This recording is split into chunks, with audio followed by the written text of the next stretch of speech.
Most people, when they visit Tokyo, they obviously want to see the big attractions and the huge landmarks of the city, like Shibuya Crossing, Tokyo Skytree, and of course my apartment. But I also really like the less visited suburbs of Tokyo, not just because I'm fucking poor and can't afford to live in the center of the city, but these areas where normal Tokyo people live and die I also find really interesting, and it's a part of Tokyo that isn't very well represented or shown off on YouTube. So this is my sad little attempt to rectify this. Yes. First of all, I live here in the Itabashi ward of Tokyo. Most of what I say in this video will be based on this area since I haven't lived anywhere else so far. So, you know, who knows, maybe Itabashi is wildly different from everywhere else, but I really don't think so. I live about 20 minutes by train from one of the centers of Tokyo, because Lordy there are many, called Ikebukuro. Ikebukuro is one of those places where you find the typical cool neon lights and skyscrapers you expect of Tokyo. But if you take the train for just a little while, the skyscrapers disappear and are replaced by muffins and areas like these ones. There are still the occasional neon sign here and there, and it's obviously not the fucking countryside, you know. But most of the tourists are gone, which, you know, thank God they don't come here and start explaining in English what a pen is, you know. A pen! Close to the stations out here, there are usually loads of shops and I suppose what you would call like a high street in London. Even though this is no longer the center of the city, everything you need you can find here, whether it be milk, medicine, or my apartment. But if you walk for just a little while, everything quiets down very quickly, which leads to the first part of this video, because apparently it has parts. Good lord. Despite my apartment obviously being the center of erotic activity in this city, the area where I live is very peaceful and quiet. There are cute little parks, old people tending to the greenery everywhere, and you get the impression that it's almost laughably safe. I've mentioned this before, but people's personal belongings are just left everywhere for anyone to steal. You know, most bikes, as you can see, are left unlocked in Stockholm and London, especially. Which are the two cities I am most familiar with. This is fucking unheard of. There is definitely an aura of people just trusting each other a lot more here. And this is true for all of Japan though, that you can just leave your stuff anywhere for some time and no one will steal it. Case in point here, everyone, is that I shot this video alone, because what even is a friend, you know, without anyone helping me, and that's me down there.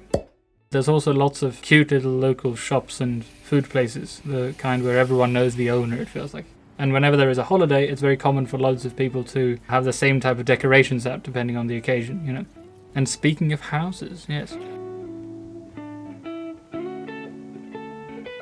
As far as I can tell, there are a couple of different types of residential buildings that are very common in these areas. Why am I making this video? This doesn't sound like a very juicy topic, but fuck it, here we go. There's the apartment buildings with a bunch of small apato crammed into one pretty small building like sardines, you know. My apartment, for instance, is in a house kind of like this one. Of course it is. The walls are thin and you can only hope that your neighbor's sex life is just about as non-existent as your own. Then there's the mansions, or mansion, which are huge apartment complexes with several stories, usually with hilariously epic names like 7 Carat State. Guess they're going for this like carat of gold or diamonds, but I don't think that's how it's spelled. Anyway, and Lion's Garden, presumably missing an apostrophe perhaps, but that's fine. But mansion and apato are for the peasants, proletarians, and the lowly YouTubers. If you are fucking loaded, if the kami of okanemochiness has shoved your face up her ass, then you can probably afford to build your own house. Okay, don't ask me why, but I watched a bunch of videos on YouTube about Tokyo zoning laws, one of those lonely nights, you know. And apparently what is expensive when buying a house in Tokyo is not the house itself, but the land on which it stands, yes. The regulations for how big the piece of land you buy here must be are also pretty lax, which allows for these tiny and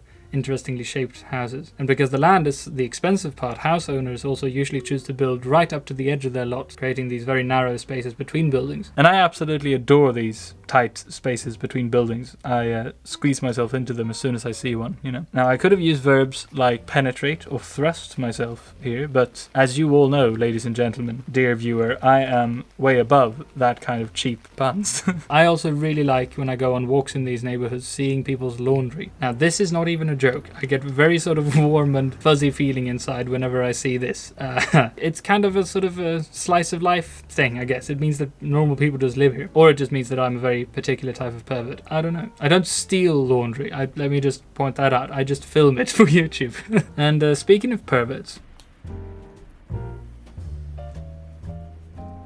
Now this, I'm sure you think is bullshit. Of course, living in a suburb of Tokyo isn't quite like living in, you know, Tokyo Ghoul.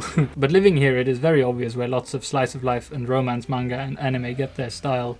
The normal places people live in Tokyo really do look like the ones in movies like Your Name, or more realistic manga like Death Note, for instance. Realistically drawn manga, I should say. Growing up reading and watching these when I first moved here and saw the power lines between the buildings, I could not stop coming in my pants. For a long time, I also really liked pixel art, sort of a niche little interest, I guess. But there's a pixel artist who make incredibly atmospheric art of big cities, often with trains running in the background, called Wani Ella. And living here really feels like living in one of their gifts. You know, all of this combined with the fact that you have all the conveniences of living in a metropolis. You know, there's always places open if you run out of lube in the middle of the night. And there's a bunch of karaoke bars, izakayas, and shops close to the stations. It really is a bit silly, but I smile just walking around here. It's like a sure way of cheering me up, just taking a walk through neighborhoods like these. Especially during the pandemic, it's been a lovely way to spend time. And you know, it's also a good excuse for me to expand my already hefty collection of laundry photos. Okay, so a couple of things I want to say at the end of this video. Fucking hell, I'm tired. Since the last video, we reached 1,000 subscribers. Yay! This was about a month ago that I reached 1,000 subscribers, so the sort of euphoria of it all has definitely worn off a bit. But we're almost at 200,000 now, which is really... We're almost at 1,200 now. So it's going... well, I guess. Hello, the new people. You're gonna be disappointed. I still haven't thought of anything I should do to celebrate this, you know, as a video. I thought of maybe doing a Q&A video, but then my friend said that that's boring. So then I sort of lost the interest to do that as well. I guess that's a question in itself. If you would like to do a questions and answers video, if you would like to learn more about me and stuff, you can post a question on this video, and maybe I'll do, if I get enough questions, I might do a Q&A videos to celebrate reaching 1,000 subscribers. This is probably not going to be a very serious answering session. I am humbled and I feel strange about this whole thing, about what people wanting to watch what I put online. And I'm very happy. You make me very happy. So thanks for that, I guess. Speaking of getting to know me better, I also now am way more active on Instagram than I was before. And by way more active, I mean I've posted, I think, 3 things. But I really enjoy it. I've taken some pictures of the suburbs here in Tokyo. So if you enjoyed this video, you might want to check out the, like, I don't know, 7 pictures or something I've put up on Instagram. Because they're all of, you know, nighttime shots of alleyways and stuff here. And there is another account I would like you to check out as well, which is the Slappee fan club on Instagram, which is now a real thing. I think most people think that I am the one behind the account. I did not create it. I know who did though.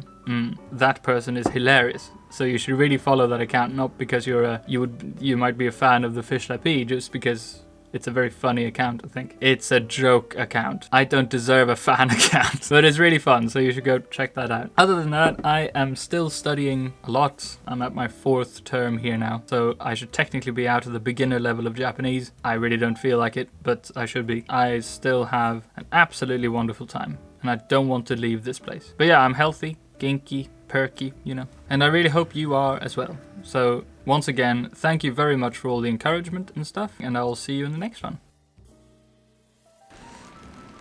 Yeah. Okay, that's pretty good, I think.